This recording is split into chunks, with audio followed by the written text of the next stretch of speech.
सभी को नमस्कार। हम लोग कर रहे थे राष्ट्रीय आय की गणना के न्यूमेरिकल की शुरुआत और हमने कुछ बेसिक कॉन्सेप्ट्स कर लिए थे। उसको जो भी व्यक्ति ये वीडियो देख रहे हों, जो भी बच्चे ये वीडियो देख रहे हों, इससे पहले वाली 2 वीडियो ज़रूर देखें क्योंकि उसमें हमने बेसिक्स बताए हैं। ठीक है, हमने बताया है कि मध्यवर्ती उपभोग क्या होता है, अचल पूंजी का उपभोग क्या होता है, शुद्ध अप्रत्यक्ष कर क्या होता है, कर्मचारियों का पारिश्रमिक क्या होता है, प्रचालन अधिशेष, स्वनियोजितों के मिश्रित आय, और इन सब चीज़ों के पार्ट्स भी हम कर चुके थे। ये जो 6 चीज़ें हमने की थी ना, इन 6 को जोड़ दें, यानी मध्यवर्ती उपभोग, अचल पूंजी का उपभोग, शुद्ध अप्रत्यक्ष कर, कर्मचारियों का पारिश्रमिक, प्रचालन अधिशेष, मिश्रित आय, इन 6 को जोड़ दें तो हमारे पास आ जाता है बाजार कीमत पर उत्पादन का मूल्य। ठीक है, पहली चीज़ हमने क्या समझी, ये 6 चीज़ें समझी, इनके मीनिंग समझे और इन 6 को जोड़ने का मतलब है बाजार कीमत पर उत्पादन का मूल्य। अब एक चीज़ रह गई है, विदेशों से शुद्ध साधन आय। विदेशों से शुद्ध साधन आय क्या होती है? आपने देखा होगा हमारे देश के लोग विदेशों में जाकर रहते हैं, काम करते हैं, चाहे वो भूमि से आय प्राप्त करते हों, चाहे वो श्रमिक के रूप में आय प्राप्त करते हों, चाहे वो उद्योगपति हों, है ना। तो कहने का मतलब है कि वो साधन के रूप में वहाँ काम करते हैं और आय अर्जित करते हैं। ऐसे ही आपने देखा होगा विदेशी लोग भारत में आते हैं। आप दिल्ली जाएं, कहीं टूरिस्ट प्लेस पे जाएं, आपको बहुत सारे लोग, विदेशी लोग घूमते हुए तो नज़र आएंगे ही, बहुत सारे लोग ऐसे भी दिखाई देंगे जो आपको काम करते हुए नज़र आएंगे। यानी हो सकता है उनकी दुकान हो, उनकी फैक्ट्री हो, है ना। तो कहने का मतलब ये है कि वो लोग जो उत्पादन यहाँ कर रहे हैं वो भी एक किस्म से साधनों के रूप में काम कर रहे हैं।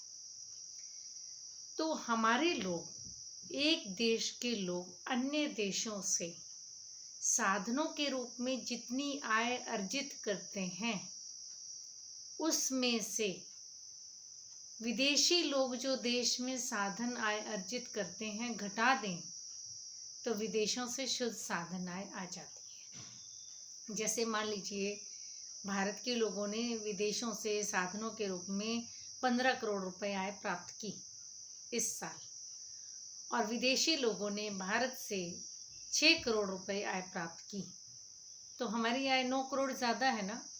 तो विदेशों से शुद्ध साधन आय is equal to 15 crore minus 6 crore is equal to 9 crore answer आ जाएगा। ठीक है, और ये सब बच्चे ध्यान दें, ज़रूरी नहीं होता कि हमारी आय ही ज़्यादा हो, उनकी आय भी ज़्यादा हो सकती है, हमारी भी। आपका फार्मूला ये रहेगा, विदेशों से शुद्ध साधन आय इज इक्वल टू विदेशों से प्राप्त साधन आय माइनस विदेशी साधनों को दी गई आय। ठीक है, अब हम पूरे हमारे जो कॉन्सेप्ट्स थे, टोटल कॉन्सेप्ट्स 7 चीज़ें हमने आपको बताई, क्या क्या थी, उनके पार्ट्स हमेशा के लिए याद रखें। मैं एक बार फिर से आपको उसके पार्ट्स याद दिला देती हूँ। सबसे पहला हमने किया था मध्यवर्ती उपभोग, इसके 2 पार्ट थे, कच्चे माल पर खर्च और अन्य आगतों पर खर्च। सेकंड हमने किया था अचल पूंजी का उपभोग या मूल्यह्रास, इसके पार्ट्स थे टूट फूट और गिरावट, अप्रचलन और आकस्मिक हानि। तीसरा हमने किया था शुद्ध अप्रत्यक्ष कर, शुद्ध अप्रत्यक्ष कर इज इक्वल टू अप्रत्यक्ष कर माइनस आर्थिक सहायता।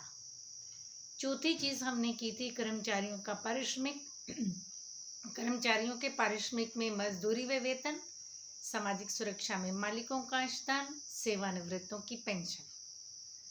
नेक्स्ट हमने किया था प्रचालन अधिशेष, लगान, ब्याज, लाभ, रॉयल्टी, है ना। 4 चीज़ें शामिल थी। लाभ के फिर 3 हिस्से थे, लाभांश, अवितरित लाभ और लाभ कर। फिर हमने किया था स्वनियोजितों के मिश्रित आय, उसके पार्ट्स नहीं थे। उसके बाद आज हमने किया विदेशों से शुद्ध साधन आय इज इक्वल टू विदेशों से प्राप्त साधन आय माइनस विदेशी साधनों को दी गई आय। ये जब भी आप न्यूमेरिकल करेंगे ये पार्ट्स आपको याद हो। ठीक है, ये 7 चीज़ें आपने समझी। अब आप सब बच्चे कॉपी पेन लेके बैठे, है ना। वैसे तो शुरू में ही ले लिया होगा, लेकिन नहीं लिया है तो कॉपी पेन लेके बैठे। इस लेसन में जो भी है न्यूमेरिकल, उसमें 6 बेसिक चीजें हैं। ठीक है, 6 बेसिक अक्षर दिखाई देंगे आपको न्यूमेरिकल्स में, और ये जिसको समझ में आ गए ना, तो आपको समझ लो सारे न्यूमेरिकल आ गए। बहुत छोटी सी चीज़ है वो, बहुत आसान चीज़ है। देखो, ना कोई भाग करनी है आपको, ना कोई गुणा करनी है, ना कोई बोर्ड मास है। ये न्यूमेरिकल सिर्फ घटा और जमा भी करनी आती है ना जिसको, उसको न्यूमेरिकल आ जाते हैं। ठीक है, इतने आसान न्यूमेरिकल होते हैं। अब देखिए, 6 नाम नए बोलूंगी मैं, नए अक्षर बोलूंगी, पहले उन अक्षरों को लिख लीजिए आप। बाजार कीमत, साधन लागत, उत्पादन का मूल्य, सकल, शुद्ध, राष्ट्रीय। ये 6 अक्षर यूज करूंगी मैं। ठीक है, 6 अक्षर लिख लिए सबने। अब इनमें आप ये मान के चलें, जब ये 6 लोग, 6 एक किस्म से मान के चलो ये परिवार के लोग हैं। ठीक है, किसी एक परिवार के लोग हैं, जिसमें से 2 एक रूम में रहते हैं, यानी 2 भाई हैं, ये मान लीजिए, ये 3 बहनें हैं, या जो आपका मन करे वैसे मान सकते हैं, इनको कोई दिक्कत नहीं है। जो एक है ना, 5 लोग एक तरह से रहते हैं, और एक मान के चलिए एक छोटी सी दीवार है, उसके दूसरी तरफ रहता है, लेकिन वो आपके परिवार का सदस्य है। 6 लोग हैं एक परिवार के। राष्ट्रीय को समझना हो तो सबसे, मैं क्लास में भी ऐसे ही कराती हूँ, ये मान के चलो 6 हम घर के लोग हैं। ठीक है, अब कोई बड़ा होगा, कोई छोटा होगा, ये भी है ना, घर में को सब एक जैसे थोड़े होते हैं। कोई, किसी की उम्र बड़ी होती है, किसी की छोटी होती है, कोई कद में लंबा होता है, कोई कद में छोटा होता है। अब मैं आपको ये बताऊंगी सबसे पहले कि बड़ा कौन है और छोटा कौन है, और उनके बीच कौन है ना, उनके बीच की चीज पता होनी चाहिए, निकालना है ना न्यूमेरिकल आपको। जब भी आप कोई न्यूमेरिकल देखेंगे ना, तो पहला अक्षर आपको देखने को मिलेगा बाजार कीमत पर या साधन लागत पर। कुछ भी आगे सेंटेंस हो सकता है। बाजार कीमत पर सकल मूल्य वृद्धि ज्ञात करें, साधन लागत पर सकल मूल्य वृद्धि ज्ञात करें, यानी पहला अक्षर आपका मिलेगा बाजार कीमत या साधन लागत। बाजार कीमत बड़ा है, लिख लो, सबसे ऊपर लिखोगे बाजार कीमत। साधन लागत छोटा है, पहले बड़ा भाई फिर छोटा भाई, चाहे कद के अनुसार लिख लो, चाहे उम्र के अनुसार। बाजार कीमत, साधन लागत, और इन दोनों के बीच है शुद्ध अप्रत्यक्ष कर। बाजार कीमत, साधन लागत के बीच कौन है? शुद्ध अप्रत्यक्ष कर है। जैसे तुम ये सोच सकते हो कि ये, जैसे हम कहते हैं कि छोटा भाई है, उसकी उम्र और बड़े भाई की उम्र में 5 साल का गैप है, हम ऐसे बोलते हैं। कोई कहेगा छोटी कद वाले और बड़े कद वाले में 2 फुट का अंतर है, ऐसे बोलते हैं हम लोग। तो मैं कह रही हूँ बाजार कीमत और साधन लागत के बीच शुद्ध अप्रत्यक्ष कर है। कभी भी आपको बाजार कीमत अक्षर दिया हो और आपको कहा जाए साधन लागत निकालें, तो आप क्या करोगे बताओ? बड़ी चीज दे रखी है, आपको छोटी निकालनी है, तो अब माइनस शुद्ध अप्रत्यक्ष कर दोगे।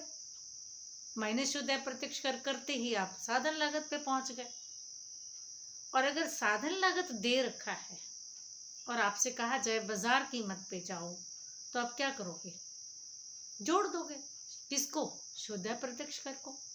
छोटी चीज दी हो, बड़ी पे जाना हो, तो आपको जमा करना पड़ेगा, और बड़ी चीज दी हो, आपको छोटी निकालनी हो, तो आपको ये घटाना पड़ेगा।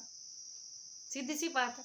अब कोई पूछेगा आपकी उम्र 14 साल है, आपके भाई की 17 साल है, तो आपकी उम्र से आपके भाई की उम्र तक पहुंचना होगा तो 3 साल प्लस करोगे ना, और या भाई की उम्र से आपकी उम्र पे आना होगा तो 3 साल माइनस करोगे, है ना।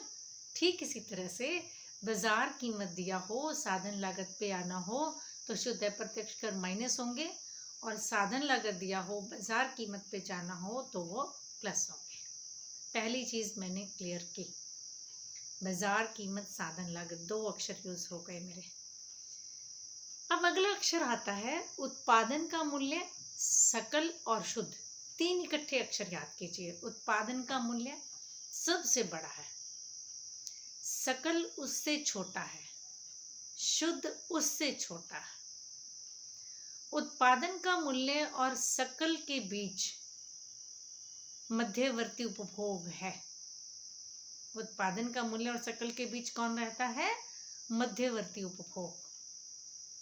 और सकल और शुद्ध के बीच कौन रहता है? कौन रहता है? अचल पूंजी का उपभोग या मूल्यह्रास।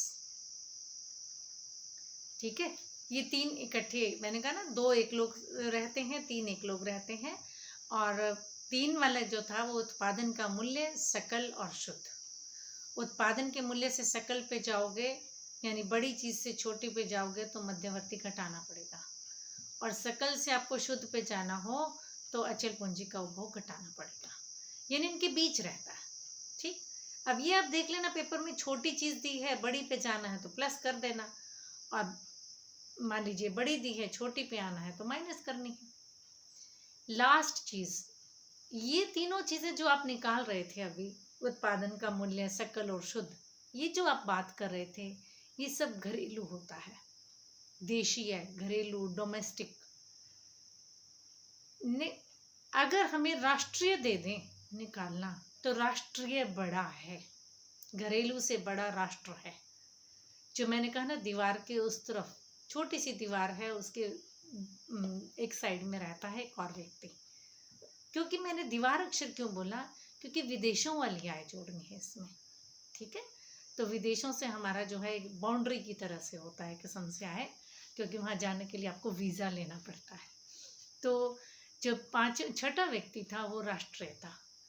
तो राष्ट्रीय बड़ा है, घरेलू छोटा है। राष्ट्र के लिए आना हो तो विदेशों से शुद्ध साधन आय जोड़नी होगी, और घरेलू तक आना हो, राष्ट्र दे रखा हो तो ये घटानी होगी। यानी राष्ट्र और घरेलू के बीच कौन रहता है? विदेशों से शुद्ध साधन आय। उम्मीद करती हूँ 6 नए शब्द समझ आए। आपके लिए बिल्कुल नए शब्द हैं, लेकिन इनको आप ये आज होमवर्क की तरह मान के चलें। इनको हमें बाजार कीमत, साधन लागत, इनके बीच कौन है? शुद्ध है, प्रत्यक्ष कर। उत्पादन का मूल्य, सकल और शुद्ध, उत्पादन का मूल्य और सकल के बीच कौन है? मध्यवर्ती। सकल और शुद्ध के बीच कौन है? अचल पूंजी का उपभोग। और राष्ट्र और घरेलू के बीच कौन है? विदेशों से शुद्ध साधन आय। 4 चीजें घटनी या जोड़नी है ना?